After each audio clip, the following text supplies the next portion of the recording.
नमस्कार दोस्तों, मैं अंकुर उपाध्याय स्वागत करता हूं आप सभी का आपके अपने YouTube channel share market analysis में। यहां आप सभी के साथ बात करने वाला हूं एक ऐसी खबर के बारे में जिसके दम पर बहुत सारे स्टॉक्स बड़े फोकस में आ रहे हैं। देखिए, खबर नहीं है, एक है कमोडिटी, और वो कमोडिटी है कच्चा तेल, क्रूड ऑयल। क्रूड ऑयल के दाम में बहुत ही बड़ी गिरावट आई है जिसके चलते बहुत सारे स्टॉक्स फोकस में आ गए हैं। तो वैसे तो जो हमारे रेगुलर व्यूअर्स हैं उन्हें अच्छे से पता है कि मैंने काफ़ी बार कच्चे तेल का रिलेशन आपको समझाया है, वीकेंड के दौरान तो बहुत ही डिटेल में समझाया हुआ है। अब शुरू करते हैं एक एक करके सारी चीज़ों को कवर करना।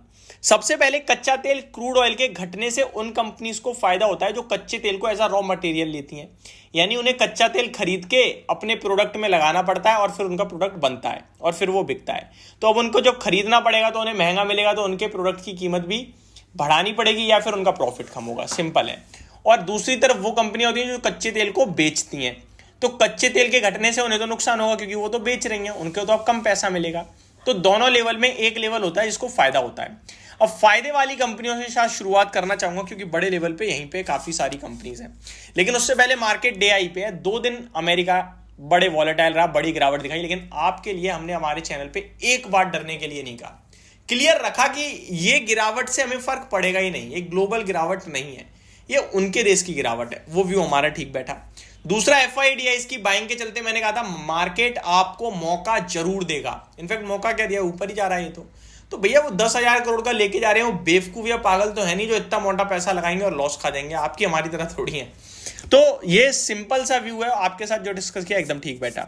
कुछ स्टॉक्स मैंने आपके साथ डिस्कस करे थे रिजल्ट्स के दम पर हैवी एक्शन में, उनमें से एक था डी नोरा, जहां मैंने कहा था ये बहुत ही खराब नंबर है, स्टॉक टूट सकता है, अच्छी खासी गिरावट दिखा सकता है। मैंने मॉर्निंग में चेक करा था, अराउंड 11% 13% नीचे था। अभी एग्जैक्टली कितना नीचे है, 14% नीचे है। एक स्टॉक था जो मैंने आपसे और कहा था मोल्टेक टेक्नोलॉजीज की, नंबर इसके भी खराब दिख रहे हैं, वो 5% नीचे है। बाकी अदानी पावर पे मैंने कल डिटेल वीडियो बनाई, स्टॉक आई थिंक 1-8% नीचे। तो लोग कह रहे हैं भाई आपने खुद ले रखा है इसलिए पॉजिटिव आओ। मैंने भाई पॉजिटिव नहीं कहा था, मैंने डिटेल नंबर शेयर करे और मैंने कहा था इसका अर्निंग पर शेयर घटेगा और एक क्वार्टर और घटेगा, क्योंकि बीते जो क्वार्टर है ना वो निकलेंगे और वो बड़े मुनाफे वाले हैं, जिसकी वजह से इस कंपनी में थोड़ा डाउनफॉल आएगा। लेकिन इवेंचुअली तीसरे क्वार्टर से मुनाफे में जो ग्रोथ आएगी वो इसके अर्निंग पर शेयर को ऊपर लेके जाएगी। तो चीजों को क्लियर समझो भाई। अगर मेरे पास जो शेयर है मैं उसे पॉजिटिव बोलूंगा, जो नहीं है उसे नेगेटिव बोलूंगा, तो मैं आपको गलत गाइड करता चला जाऊंगा जिंदगी भर, और गलत गाइड के बाद आप मेरे साथ रुके नहीं रहोगे। और मेरे लिए सबसे इंपॉर्टेंट है कि मेरी पब्लिक मेरे साथ जुड़ी रहे, तभी आप लोग हमारे साथ जुड़े रहोगे, तभी हम पे भी पैसा आएगा यूट्यूब के माध्यम से, और तभी आप लोग हमारे साथ जुड़े रहोगे और रिस्पेक्ट करोगे। अदरवाइज गलत आपको जानकारी देकर क्या मिलने का है, कुछ नहीं, हेट मिलने के अलावा। तो ये गलतफहमी अपने दिमाग से पूरी तरीके से निकालो कि मेरे पास जो शेयर, और पहली बात मैं डिस्क्लेमर दे देता हूं, जो भी मेरे पास होता है और जिस हिसाब से होता है ट्रेडिंग या इन्वेस्टमेंट, अदरवाइज मैं कभी बात ही नहीं करता। तो ये डिस्क्लेमर था, और अदानी पावर डिस्क्लेमर मेरे पास नहीं है। अब आता हूं मैं आपके लिए वापस अपने टॉपिक पे, कच्चे तेल पे। कच्चे तेल का केस दोस्तों ऐसा है कि कच्चे तेल के घटने से फायदा होता है पेंट कंपनियों को, OMC कंपनीज को बड़े लेवल पे। उसके बाद बहुत कुछ है बट उसको हम छोड़ते हैं। पेंट कंपनी में एशियन पेंट, बर्जर पेंट आपके लिए हमेशा ज्यादातर एक्शन में रहते हैं जब भी कच्चे तेल में मूव आता है। आज कच्चा तेल 5% टूटा है, एशियन पेंट 2% ऊपर है। और अगर आप मेरे रेगुलर व्यूअर हो, आपने पहले कच्चे तेल वाली वीडियो देखी तो आज आपने इसका फायदा उठाया होगा, क्योंकि एशियन पेंट खुला फ्लैट था, अभी ऊपर आया है, ठीक है। बर्जर पेंट, अब आप OMC कंपनीज पे नजर डालिए। BPCL आपके लिए रॉकेट हुआ पड़ा है, डे हाई पे खड़ा है। HPCL में भी आपके लिए बढ़िया तेजी बन रही है, डे हाई पे खड़ा है।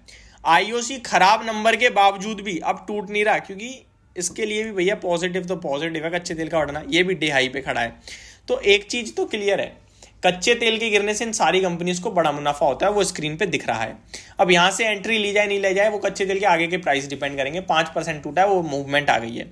अब आती हैं वो कंपनियां जो कच्चे तेल को बेचती हैं, जिनके लिए नेगेटिव है। उनमें पहला नाम आ रहा है OIL का।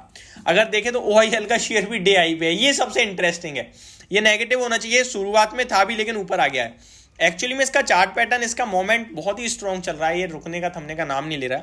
अभी भी कंसोलिडेशन में अगर ब्रेकआउट हुआ तो बहुत बड़ी तेजी यहां से भी बन सकती है, बट इसके लिए नेगेटिव होता है कच्चे तेल की घटना। नेक्स्ट स्टॉक है ONGC। ये भी आपके लिए फ्लैट है, नेगेटिव पॉजिटिव कुछ भी नहीं है, फ्लैट है बिल्कुल। एंड तीसरा है रिलायंस, बट रिलायंस क्योंकि बहुत सारी जगह काम करता है तो उस पर इतना इम्पैक्ट नहीं आता है, बट डेफिनेटली ये चीज़ इसके लिए नेगेटिव होगी।